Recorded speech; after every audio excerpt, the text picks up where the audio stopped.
Hey, I'm Sapphire. Want to hear something scary? Have you heard of the Black-Eyed Children? It's not an early 2000s cover band consisting of infants. It's a phenomenon that's been increasing in popularity over the past few years. The basic story is always the same.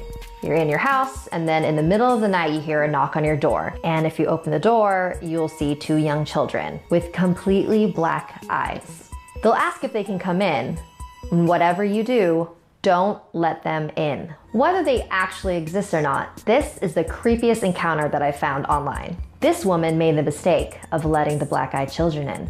This is what happened. So this woman and her husband live in a rural town in Vermont, sort of in the middle of nowhere. And one snowy night, they are awoken at 2 a.m. to a really loud banging on the door. So they open the door and they see a young boy and a young girl, and they're definitely not appropriately dressed for the snow.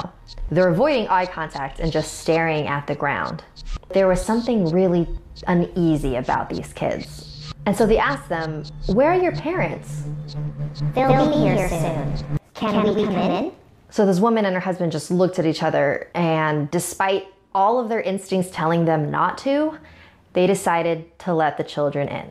So the woman went into the kitchen to make everyone some hot cocoa, and her husband went into the living room and was sitting there with the kids and trying to get more information out of them. And that's when she noticed her cat was acting really weird. Usually her cat is really friendly and likes to approach any guests that come into the house. But this time, he just hid underneath the kitchen table and was staring at the children and growling very lowly.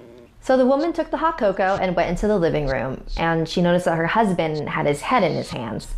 "I feel really dizzy." The woman went to hand the cocoa to the children, and that's when they looked up at her for the first time. Their eyes were completely black. No whites, just black. Maybe use the restroom? And the kids left for the hallway.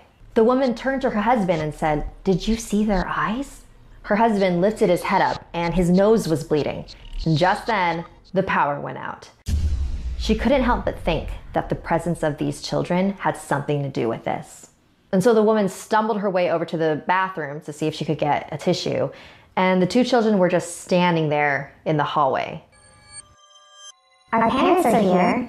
So the kids went to the front door, left it wide open, and the woman saw these two really tall men in dark suits standing at the edge of their driveway. The woman waved at them, but they didn't react at all and went in their car, and all four of them drove away. The power came back on about half an hour later, but not everything went back to normal. A few days later, 3 of their 4 cats went missing, and one night they came home to find their cat dead in a puddle of its own blood. Her husband continued to have nosebleeds, and when he went to the doctor, he was diagnosed with a very aggressive type of skin cancer, a type that's linked to overuse of indoor tanning beds, which he's never used. She also claims that she started getting nosebleeds and feeling really dizzy randomly, and even some unspeakable things that she refused to disclose in her story. So, what do you guys think? Are there really black-eyed children running around putting curses on people? Let me know in the comments. Like this video if it gave you the chills, and don't forget to subscribe to Snarled and check out our other videos. Until next time, sweet dreams.